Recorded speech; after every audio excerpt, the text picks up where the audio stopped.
Debe estar abajo esperando gente.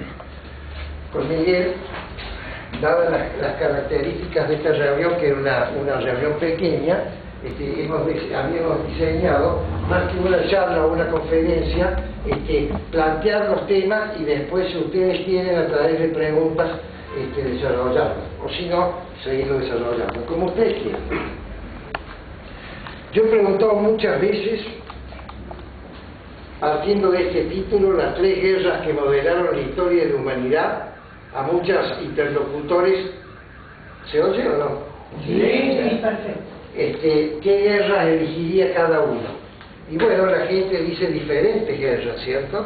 Empezando por la guerra de Troya, siguiendo por la campaña de Alejandro Magno, siguiendo, no sé, por los romanos, siguiendo por Carlomagno, siguiendo por Napoleón, siguiendo por la Segunda Guerra Mundial, etc. Sin embargo, las 3 guerras que modelaron, en mi opinión, la historia de la humanidad no son guerras militares, no son conflictos armados.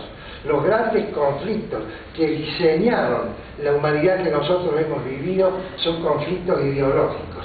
Y por eso el error de escribir la historia como el devenir de quienes tuvieron el poder armado o el poder político-militar. Estas 3 guerras ya las ha mencionado mi querido amigo presentador y las voy a ir desarrollando. Pero brevemente, no voy a entrar en la historia, sino que voy a analizar los motivos, la esencia de las cosas. La humanidad empezó, no sé cuándo, pero supongamos 40.000 años, en un caso muy pesimista, de tiempo muy corto, 40.000 años. En los primeros 40.000 años, la humanidad prácticamente no tuvo progresos, hasta que ocurrió la Primera Guerra, que es la guerra ideológica que se genera en las ciudades-estado griegas durante la época presocrática, antes de Sócrates, por un grupo de filósofos que dijeron que todo efecto obedece a una causa. Esa enunciación tan sencilla y tan elemental y que parece una verdad de perogrullo, durante 40.000 años, no se pensó así, sino que los efectos se explicaban a través de la mitología. ¿Qué es la mitología? La mitología es el tratado de los mitos. ¿Y qué son los mitos? Inventos. Entonces, la gente durante 40.000 años, para explicar lo que ocurría, inventaba cosas. Y esas cosas fue armándose en explicaciones complejísimas. Un ejemplo es la mitología griega, ¿cierto? Todo eso es inventado. Cuando el hombre dijo, el efecto obedece a una causa y no a un mito, fue el primer crack que, o si ustedes quieren, salto cuántico. La humanidad avanza así, pero tiene en ciertos momentos saltos cuánticos, que son escalones. Ese fue el primero, luego de 40.000 años. Ese primer progreso, que evolucionó tremendamente en las ciudades griegas, se desparramó por Medio Oriente.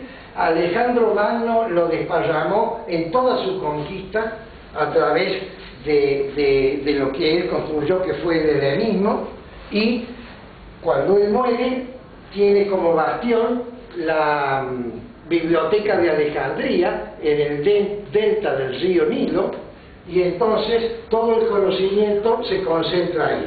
Ese conocimiento concentrado ahí de los sabios de Alejandría es atacado 3 veces por 3 totalitarismos, siempre fundamentalistas. Los totalitarismos atacan las ideas libres, siempre. ¿Por qué? Porque la idea libre derrota al totalitarismo. El totalitarismo es una idea única y la idea libre propugna que cada uno tiene su propia idea. Estos totalitarismos fueron los romanos, los cristianos, es decir, no los cristianos, un grupo de cristianos que vivían ahí, cuando el cristianismo se convirtió en religión oficial del Imperio Romano, los cristianos que vivían, un grupo de cristianos que tenían el poder político de Egipto, quiero que no me confundan las cosas que yo voy a decir acá, ¿cierto? Una cosa es el cristianismo, la teoría filosófica religiosa del cristianismo, y otra cosa es un grupo de cristianos que detentaban poder político. Queda claro eso, ¿cierto? Ese grupo de cristianos incendió por segunda vez la biblioteca de Alejandría, no la terminó de destruir, y por tercera vez los árabes, cuando invadieron en el año 500 o 600, la terminaron de destruir. Y entonces tenemos una época de que el pensamiento libre no se desarrolla y vuelve a aparecer luego en la segunda batalla, guerra. La segunda guerra que modeló a la humanidad es el liberalismo versus el absolutismo. El poder político de la humanidad hasta esa fecha fue el poder absolutista, cuya máxima expresión es el imperio, ¿cierto? El emperador. El emperador no es lo mismo que el rey. El rey es la autoridad que aglutina a una nación bajo su corona. Normalmente los reyes surgen porque 3 o 4 duques en conflicto, que viven peleándose, un día se ponen de acuerdo y eligen al duque seguramente le ganó más batallas y lo convierten en rey, pero el valor de ese rey es que ese rey aglutina el reino, la nación, ¿cierto? La reina de Gran Bretaña es reina de Escocia, de Inglaterra, y es reina de Irlanda, y a su vez Inglaterra había absorbido antes a Gales. El rey de España, después de Carlos V, que hereda todos los reinos, no creo que haya nadie en la historia de la humanidad que haya heredado tanto como Carlos V. Quiero decirles que heredar es una cosa muy agradable. Yo he tenido una pequeña herencia, que no ha sido mayor porque mis padres tuvieron 9 hijos, pero es una cosa muy agradable. Carlos V aglutinó Castilla, Aragón, Navarra, abajo estaba Granada, y bueno, las 2 Sicilias, Nápoles y América, en la corona de ese rey. El emperador es otra cosa. El emperador es un rey que se agarra a los reinos vecinos y los convierte en vasallos, o que conquista territorios que los convierte en colonias. Ese es la máxima expresión del absolutismo, ¿cierto? Con una característica: el poder absolutista concentra en una persona todos los poderes. El rey era juez, el rey era legislador, el rey era poder ejecutivo, el emperador o rey, ¿cierto?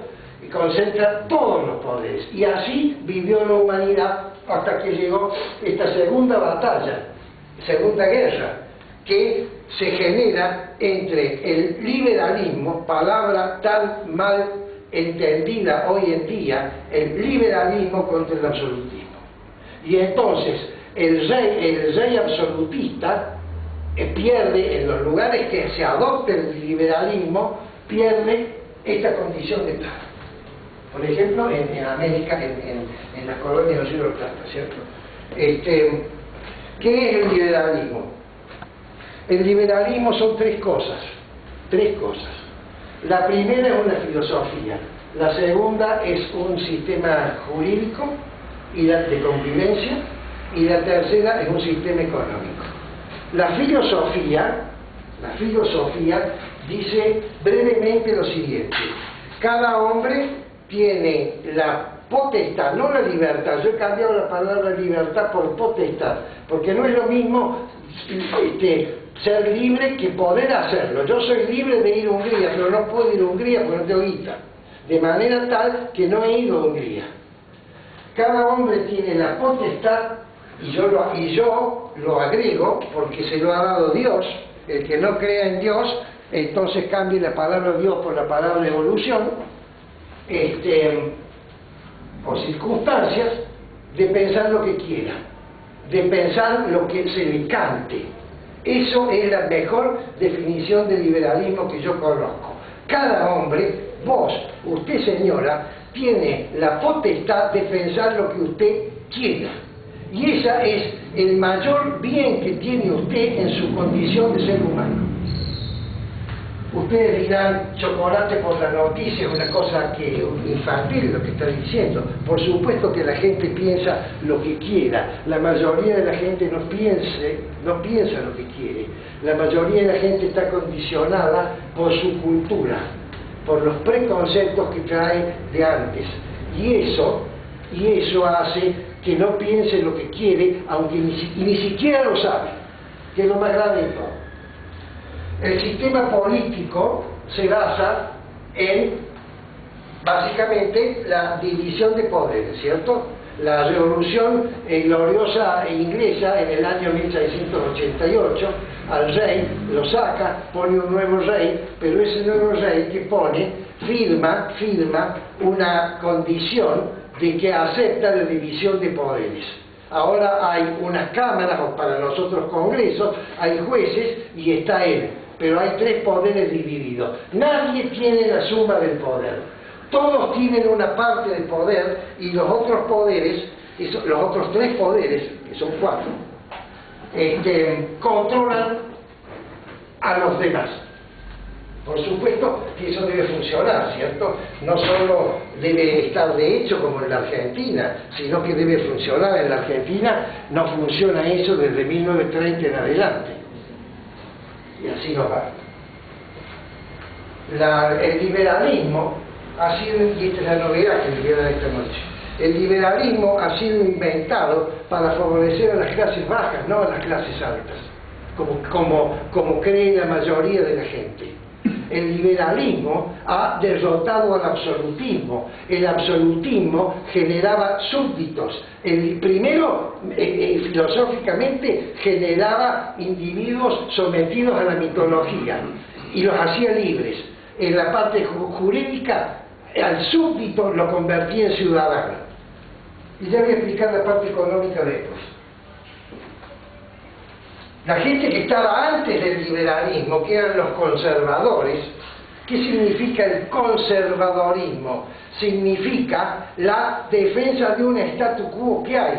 En las sociedades conservadoras, la gente está estructurada en un statu quo que es inamovible. Y el nieto tiene el mismo statu quo que el abuelo. Y el tataranieto también. Entonces, las clases altas defienden el statu quo porque están mejor ubicados. El liberalismo cambió eso y dijo: cada uno piensa lo que quiera, cada uno hace lo que quiera, y entonces ese statu quo se mueve, de manera tal que el conservadorismo y el liberalismo son dos teorías filosóficas opuestas, antagónicas. Y el liberalismo se hizo para beneficiar a los que no estaban arriba. Bueno, no me puedo salir del tema porque hay un temario, lamentablemente. Me he olvidado cómo sigue esta charla, así que damos oportunidad de la charla.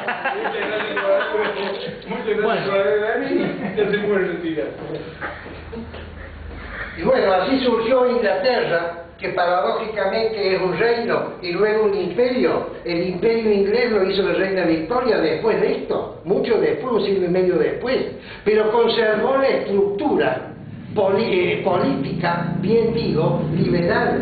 En la reina Victoria, y luego el reina de Gran Bretaña y emperadora de la India, era una persona que reinaba pero no gobernaba. Gobernaba el primer ministro elegido por el pueblo y la Cámara de Lores y Comunes y los jueces.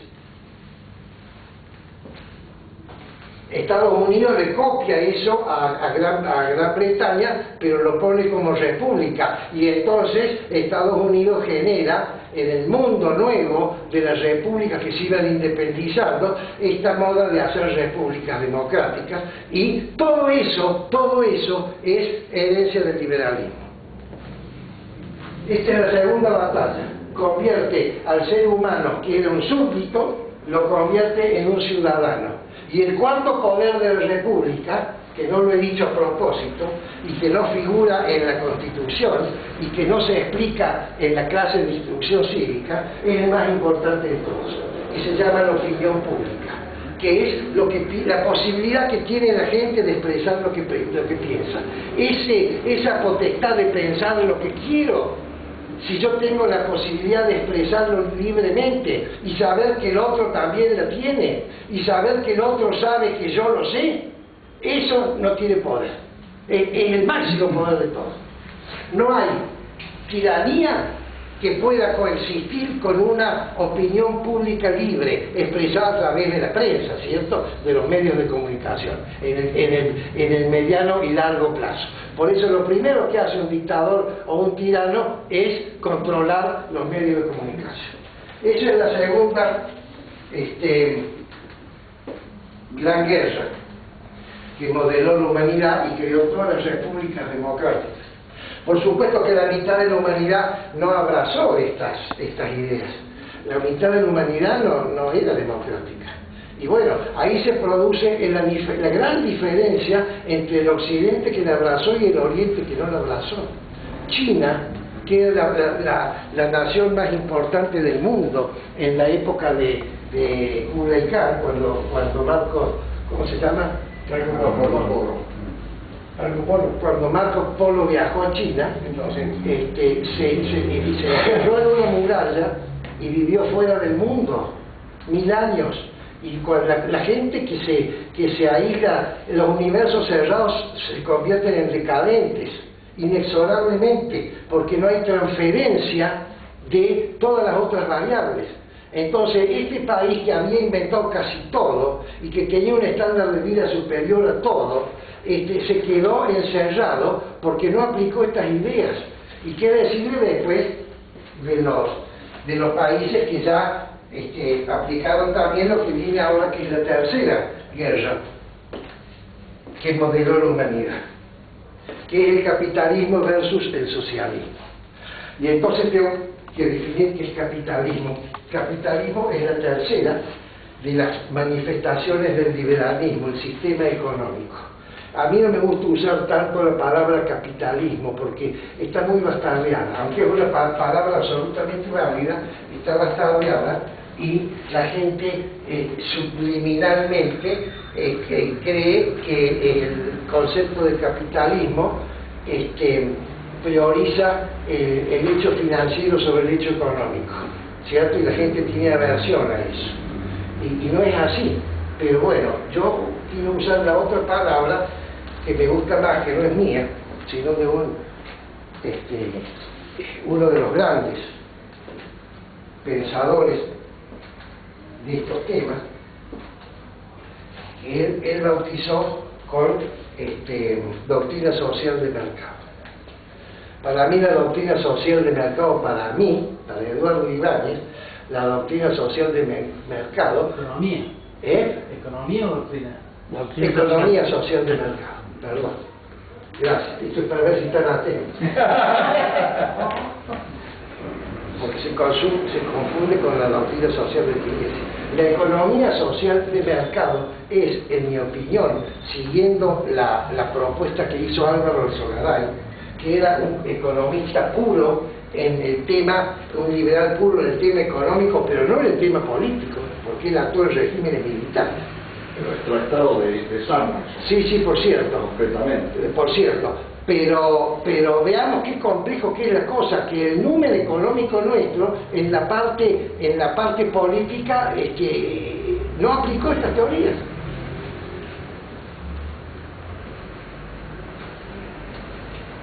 Para mí es la conjunción de la teoría económica pura, inicial, con la doctrina social de la Iglesia. Esa conjunción que la complementa, soluciona los problemas de una parte sola y de la otra parte sola. Hace poco tiempo el Papa Francisco hizo unas declaraciones sobre economía y preocupar, no esas, sino al revés de esas, porque el Papa es ecuménico, así que el Papa habla, tiene un abanico muy grande.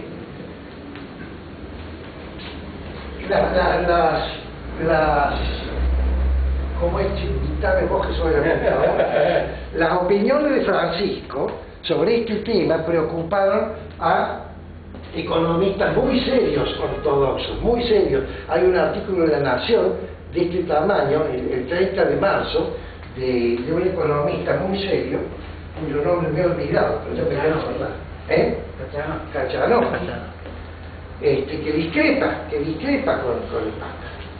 Si uno se pone a investigar bien el tema, a fondo, se da cuenta que hay una absoluta conjunción entre no solo lo que dice este Papa último, sino de León XIII hasta ahora, y con estas teorías económicas que las complementan totalmente. Yo voy a mencionar nada más que dos cosas, porque estoy preparando una conferencia donde voy a explicar exhaustivamente esto, exhaustivamente.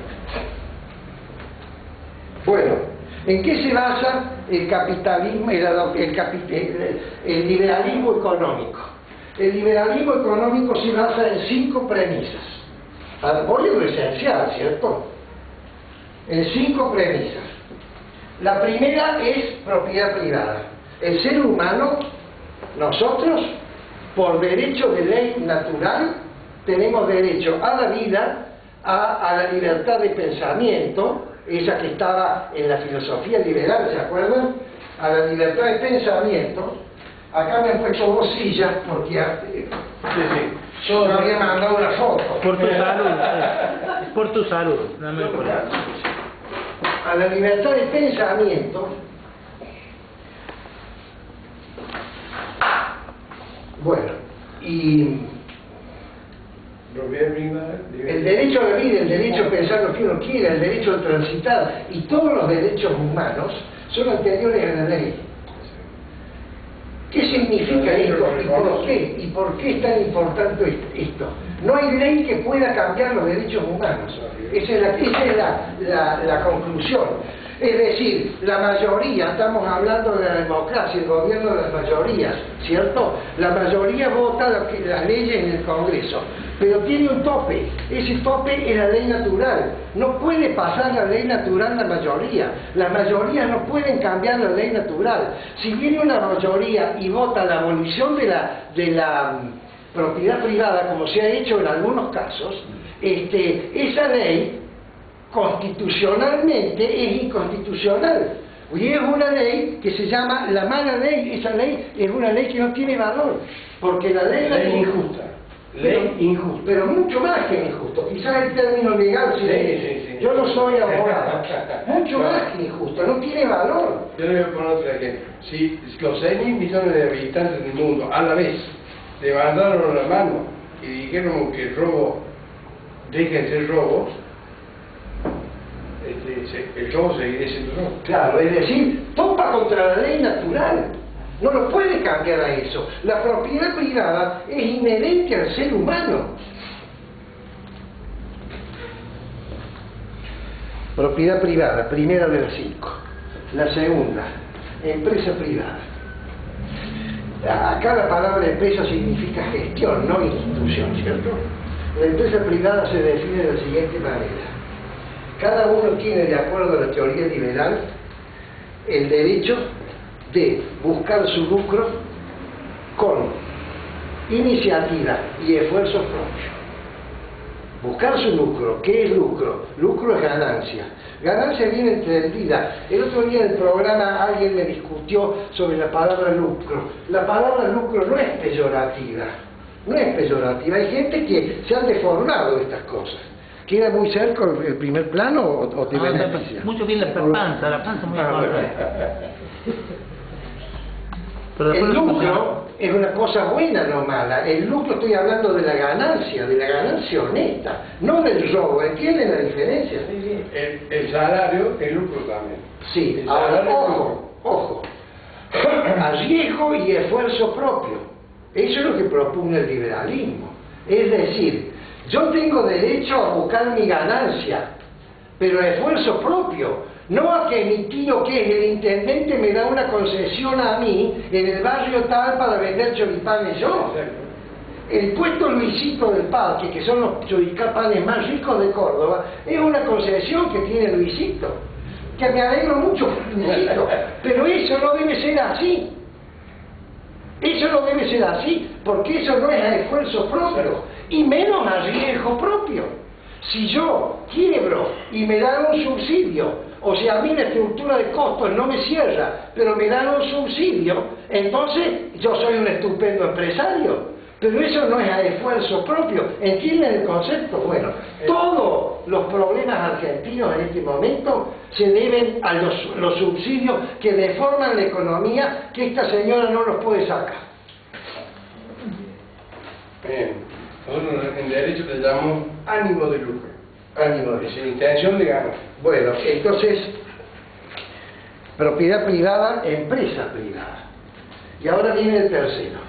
El tercero es competencia leal, que va más allá de la libre competencia todavía. No es solo la libre competencia, es competencia leal. Si yo compito contra una persona que no tiene posibilidades de competir conmigo porque no está educado, porque en un país, en este país no se brinda educación, no hay competencia, hay libre competencia pero no competencia leal. ¿Entienden la diferencia? Entonces ese señor no puede competir conmigo. Competencia leal, la tercera. La cuarta es,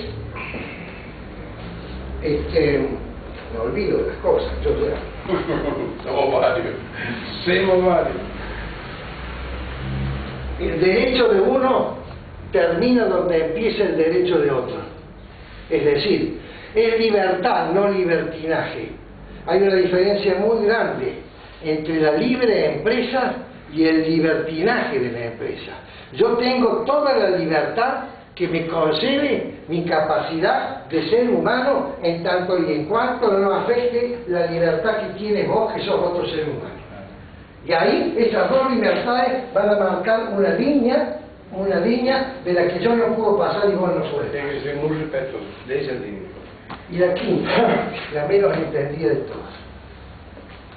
En un sistema de libre competencia, hay personas que no pueden competir.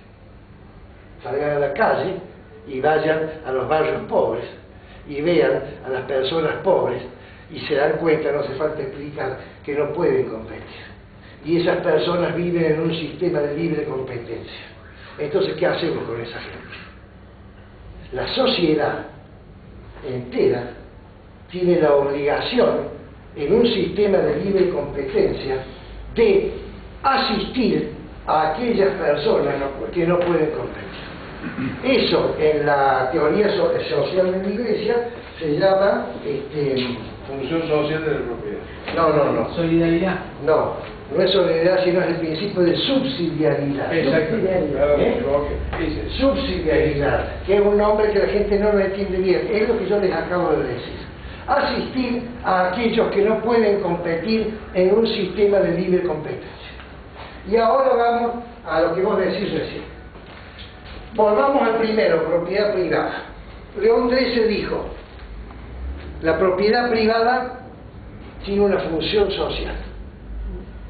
Entonces, los económicos... ¿Cómo? Qué filósofo ese León XIII. Habla más fuerte porque este gordo es sordo. Qué filósofo. Este gordo es sordo. Sí, qué filósofo este León XIII y qué gran teólogo. Aparte de ser papa. Yo, después del concilio, tengo mi familia, una familia orientada en forma abusiva en el tema de la religión católica. Estoy hablando de mis padres, ¿no? Yo, después del concilio, he tenido por lo menos una reunión mensual donde me han explicado las encíclicas. Aburridísimas, imposibles de entender, una cosa espantosa. Yo este año, a raíz de ese comentario de Kacharovsky, yo estudié la doctrina social de la Iglesia y es una cosa maravillosa. Pero uno lo tiene que estudiar de 0 y 1, maravillosa, porque es maravillosa para un liberal. Miren lo que les estoy diciendo. Encierra la teoría económica liberal y la termina de potenciar. León XIII dice, la propiedad privada tiene una función social. ¿Cómo una función social? La propiedad privada es la base del liberalismo, lo que hemos hablado recién. Tiene una función social, pero eso que la limita, la potencia. Primero voy a explicar por qué la limita. Una persona en un sistema capitalista puede agarrar $1 millón propios que los ha ganado honestamente y quemarlos. Alumno, ¿cómo se llama? En realidad no. Luisito. ¿Cómo es tu nombre? Luis.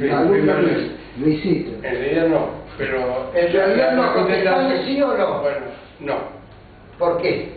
porque eso no es solamente para él. Lo voy a cambiar, voy a poner un ejemplo que se entienda mejor. Un empresario dueño de una empresa que la hizo él, una fábrica, que la hizo él de cero, ¿puede un día quemar esa fábrica? No. ¿Por qué? Porque hay una función social que todo es un porcentaje importante de la sociedad está vinculado con esa propiedad privada de él. Pero esa propiedad privada de él, así como la gente tiene un aura, unos más grandes, otros más chicos, el aura de Cristian yo supongo que es más grande. La propiedad privada tiene un aura que es la función social. Una persona no puede destruir su propiedad privada porque es de él, pero tiene una función social que afecta a terceros. Pero, como en un sistema de libertad, un empresario para ganar dinero, para enriquecerse, para conseguir el lucro, debe beneficiar primero a la sociedad. ¿Entienden ese concepto? Yo soy zapatero. Imaginen un sistema de libertad, no la República Argentina. Yo soy zapatero, hago zapatos. En un sistema de libertad, en mi barrio, solo puedo vender zapatos si ocurren una de estas tres cosas. O mi zapato es más barato, o mi zapato es el mejor, o yo tengo una dependiente que tiene unos, ¿cómo se llama? Eso es es que el doctor no se ríe. Son pequeños chistes, doctor, que yo hago para eso significa en buen romance, yo presto el mejor servicio. Yo puedo vender, no el mejor ni el más barato, pero si presto el mejor servicio voy a vender. Aunque sea el único zapato. Aunque sea el único, y hay competencia, aunque sea el único, porque si no van y compran zapatillas. No hace falta que haya otro. Para que haya monopolio, para que no haya monopolio no es necesario que hayan dos, es necesario que no haya alternativas. ¿Me explico? De manera tal que en un sistema, si hay un zapatero en un sistema de libre competencia que se hizo millonario, Nike se hizo millonario, ¿cierto? ¿Por qué? Porque descubrió una forma de hacer zapatillas más baratas que la alemana. ¿Cómo se llamaba? La alemana es Nike. Bueno, Adidas. Nike, como todos los alemanes que hacen lo mejor, tenían la mejor zapatilla del mundo, carísima. Un día vino un señor y fundó Adidas, hizo una zapatilla igual a Nike, pero 3 veces más barata. Se hizo millonario. ¿Por qué se hizo millonario? Porque la gente voluntariamente iba y compraba a él, pero él no se hizo un millonario robando a los demás. Eso es lo que quiero que entiendan. Él se hizo millonario beneficiando a los demás. En un sistema de libertad, una persona exitosa económicamente ha beneficiado antes a la comunidad. Por tal motivo, a la pregunta, ¿yo puedo tener 3 casas? ¿Yo puedo tener 3 casas? Ahora, ¿yo puedo tener 13.000 casas cuando hay gente que no tiene casas? No. ¿Sí? No, pero sí. Retírate. Cero. Retírate. En un sistema de libertad, obviamente que vuelvo a repetirle, no es el caso argentino. Claro. En un sistema de libertad, un tipo que tiene 13.000 casas, que las ganó honestamente la plata para comprarlas, tuvo que beneficiar a la sociedad mucho más que eso. Entonces, si él gastó la guita en casa, en caballos de carrera o en helicóptero, problema de él. Pero las casas que él tiene, no las tiene porque otros no tienen casas. El argumento que ataca esto, ¿cómo puede ser un señor que tenga 100 casas cuando hay otro que no tiene casa? Las 100 casas de él no le quitó la casa al otro. Bill Gates, que es el hombre más rico del mundo, hizo la plata vendiendo software que ustedes los compraron. Algunos, otros ni siquiera los compraron, los piratearon. ¿Cómo? ¿Qué decir? Voluntariamente. Voluntariamente, ¿por qué? Porque les generó un servicio. Entonces la gente va desesperada a comprarlo. Ese señor, que es el más rico del mundo, no le sacó $1 a nadie. Simplemente, en un sistema de libertad, este señor hizo una oferta que beneficiaba a la sociedad. El concepto de la función social de la propiedad privada es lo que le permite al rico ser rico.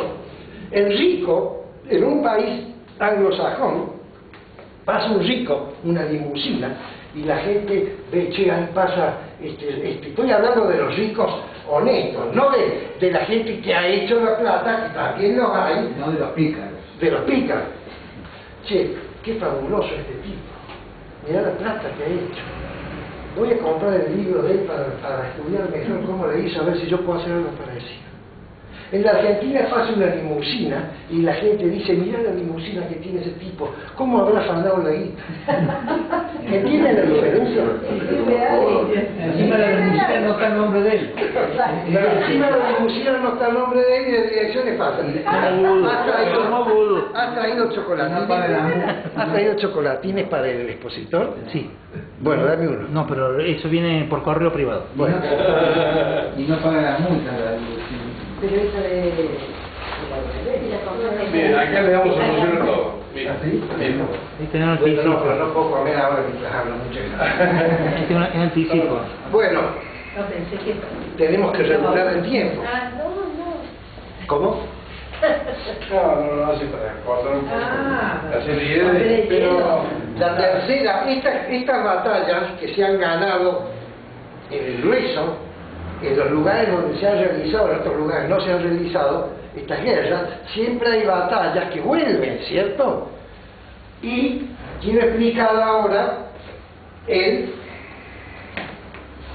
la esencia del sistema liberal, o dicho de otra manera, ustedes saben que la economía no es una ciencia matemática, ni es una ciencia sociológica. La economía se puede explicar explicando el comportamiento humano. Así es como se debe entender la economía. Y yo se la voy a explicar a ustedes, brevemente. Para lo cual antes tengo que hacer una pregunta. ¿El ser humano es bueno? ¿El ser humano es malo? ¿Hay seres humanos buenos y otros malos? ¿O los seres humanos a veces son buenos y a veces son malos? Ahí está. A veces son buenas, a veces no depende. La contestación esencial sería no depende del ser humano. No. Vos sos un elemento pernicioso para este grupo. Debíamos rogar que te reúnas. Vos le estás quitando la responsabilidad que la tiene. Está bien. Vos tenés la responsabilidad de lo que te pasa a vos. Si vos sos bueno o malo, el responsable sos vos. No cabe ninguna duda. Yo soy yo y mis circunstancias. Hay dos posiciones. La de Cristian. Yo soy yo y mis circunstancias. ¿Eh? Ejemplo, Helen Keller. Nació ciega y muda. Y muda. Por lo tanto fue sorda. Aprendió a hablar, aprendió braille y se pasó la vida dando conferencias por el mundo. ¿Y tú cómo era tu nombre? Me olvidé. Luis. Y la posición de Luis. Yo soy yo y mis circunstancias. Las circunstancias me sobreponen. No es tu posición. Sí. Así ese comentario. Es un buen ejemplo. Ejemplo. El ejemplo que yo puse el otro día. Cristina Onassis. Cristina Onassis se suicidó y tenía $300 millones. Y dejó una carta que decía, yo era tan pobre que solamente tenía $300 millones. No tenía nada. Solamente tenía dinero. Claro, no tenía nada. Lo único que tenía es lo que nosotros nos pasamos la vida buscando. Yo con $300 millones hago familia. ¿Vos? No, él no. Vos por $10.000, ¿así? ¿No? ¿Cómo se llama? Estoy seguro de que ¿Por $100 millones? yo creo que no. Ahora porque no lo Y tengo. por $1.000 millones, ¿Por qué no lo pensás en número? Luis, Yo lo hago por un peso, lo no. tendrías que ver. no hay honestidad. La bolsa anda mal. No hay honestidad en este No, equivalente a eso, no se puede poner un precio. A veces. Bueno, no me refiero a la honestidad, sino a la educación física. Exacto, a eso le digo. Eso es lo que estoy diciendo. Por eso, por el momento estoy seguro que no aceptaría pensar en eso. Habrá que ver. Bueno, para contestar esta pregunta, que ya la han contestado algunos, el hombre es a veces bueno y a veces malo. No existe el hombre malo, absolutamente malo, porque se autodestruiría. Eso va en contra, Conforme las circunstancias. eso va en contra, y esto apagáis un momento. Yo cuando hablaba, no, está prendido. Pero Apagado. después lo listo. No, está prendido, entonces no voy a decir. No